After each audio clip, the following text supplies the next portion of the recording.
为外交部新护照突出讲起，台湾人互日本人教50年，才学到一寡现代法治的观念，知爱守法、守规矩，无像中国人无王法、无义务。二战结束，中国政府一个来，甲中国人学一个封建文化带出来。无几个月，台湾人就会晓中国人虚华的风气。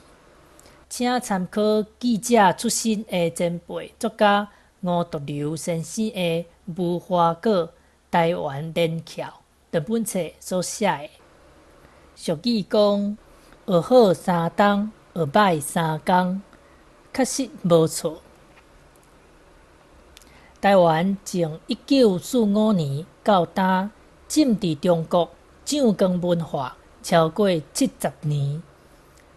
公家机关内底，通歪稿就歪稿，通模灰就模灰，政府互牵拖甲倒去的公务人员满满是。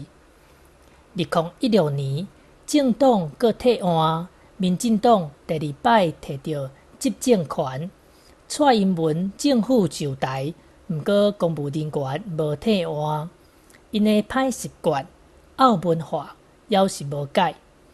执政党的政务官无因的法度，叫因叫袂行，行政事务才会得不时重达。去年军中武几若出来，互人民骂甲臭头。政府带头的无要无紧，药单乌白拆，毋才会即阵仔搁突锤。亲像内政部疫政署长林国燕急派头，想要无受安全检查，就入去兵营。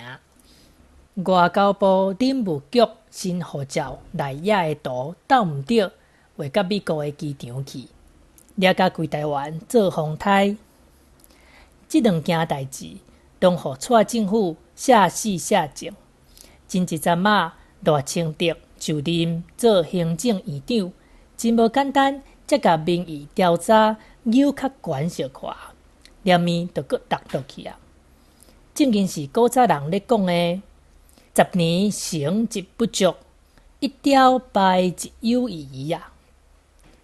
要安怎改变公家机关，互中国蔣光文化团派入骨的拗体质，提升公务人员的敬业精神，甲行政效率，确实是民进党政府爱认真思考的问题。